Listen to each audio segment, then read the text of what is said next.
अस्सलाम वालेकुम dear students, how are you all. Dear student, class 8th के general science और chapter number 1 human organ system के MCQs part 1 हम आपके साथ डिस्कस कर चुके हैं। आज इसी चैप्टर से रिलेटेड कुछ एमसीक्यूज़ हम आपके साथ मज़ीद डिस्कस करने जा रहे हैं। ये जो एमसीक्यूज़ हैं यानी इसमें सिर्फ करेक्ट ऑप्शन दिए हैं और करेक्ट ऑप्शन आप ज़्यादातर पूछे जाते हैं या एमसीक्यूज़ या पेपर में उन्हीं। वैसे तो आमतौर पर 4 ऑप्शन पूछे जाते हैं, 4 ऑप्शन में से एक करेक्ट ऑप्शन था जिसको आप सिलेक्ट करते हैं। तो मैं सिर्फ आप लोगों के साथ करेक्ट ऑप्शन ही शेयर कर रहा हूँ। नंबर 11 करें, the brain is enclosed in the skull that is control, यानी जो हमारी ब्रेन है वो स्कल के अंदर क्लोज किया हुआ है। वो जो क्लोज है उस बॉक्स को हम क्या नाम देते हैं? उस बॉक्स को हम क्रेनियम बॉक्स नाम देते हैं। नंबर 12 है, हाइपोथैलेमस इज़ कंट्रोल। हाइपोथैलेमस क्या क्या चीज़ कंट्रोल करती है? हाइपोथैलेमस हमारे ब्रेन का एक हिस्सा है, यानी ब्रेन के अंदर ही मौजूद होता है। ये सबसे पहले बॉडी टेम्परेचर को मेंटेन रखती है, इसके बाद हंगर और थरस्ट को जो कंट्रोल रखती है हमारी ब्रेन से, यानी जब हमें मैसेज देती है, जब फॉर एग्जांपल हमें भूख अगर लग जाए या हमें प्यास या हमें हंगर या बॉडी टेम्परेचर इस तरह की अगर इशू हो तो ये हाइपोथैलेमस कंट्रोल करती है और ये मैसेज पहुंचाता है आपके ब्रेन में। नंबर 13 है, पॉन इज़ कंट्रोल्ड, यानी पॉन्स भी ही ब्रेन के अंदर मौजूद होता है। पॉन्स का क्या काम है और वो क्या चीज़ कंट्रोल करती है? स्वेलिंग्स ऑफ फूड्स, ये स्वेलिंग ऑफ फूड्स और सेंस ऑफ टेस्ट को कंट्रोल करती है। नंबर 14 है, spinal cord is enclosed in the, यानी जो हमारे स्पाइनल कॉर्ड है वो किस चीज़ के अंदर बंद किया हुआ है?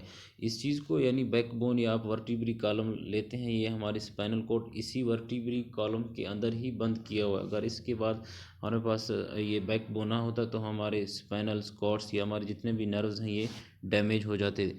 नंबर 15 है, human body has dash pair of spinals nerves, यानी हमारे ह्यूमन बॉडी के अंदर कितने स्पाइनल नर्व्स या पेयर जोड़े फॉर्म में पाए जाते हैं? वो है 31 पेयर्स। नंबर 16 है, द बॉडी ऑर्गन्स टिश्यू और cells that sense stimulate are called, यानी हमारी बॉडी के अंदर टिश्यूज़ हैं, ऑर्गेनिज हैं, सेल्स हैं, इस सेंस को जो स्टिमुलेट करने वाला है वो कौन है? उसको हम रिसेप्टर्स का नाम देते हैं। Number 17, the process of removal of waste materials from human body is called, यानी एक प्रोसेस है पूरी, जो वेस्ट मटेरियल जितने भी बॉडी के अंदर वेस्ट चीज़ें होती हैं वो बॉडी के अंदर से आप रिमूव करते हैं, उस पूरे रिमूव या उस प्रोसेस को हम क्या नाम देते हैं? उस प्रोसेस को हम एक्सक्रीशन नाम देते हैं। नंबर 18 है, how many nephrons are present in each human kidney. आपने पढ़ा होगा नेफ्रॉन के बारे में। नेफ्रॉन जो हमारी किडनी का एक बेसिक यूनिट होता है, कहता है कितने नेफ्रॉन्स प्रेजेंट होते हैं एक ह्यूमन बॉडी में। इसकी जो तादाद है वो है 1 मिलियन।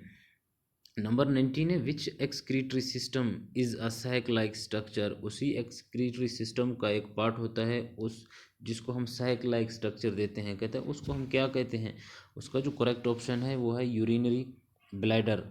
नंबर 20 है, the removal of waste and harmful materials from bloods by artificial mean is, यानी को harm removal of waste materials human body से हम आर्टिफिशियली तौर पे करते हैं, यानी एक नेचर की तरफ से नहीं होता, हम आर्टिफिशियल या किसी मशीन के ज़रिए से करते हैं। कहते हैं उस का हम क्या नाम देते हैं? वो जो करेक्ट ऑप्शन है आपके पास डायलिसिस।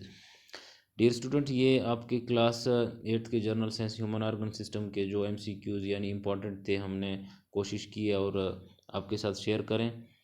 तो उम्मीद करता हूँ आपको लेक्चर समझ आ गया होगा।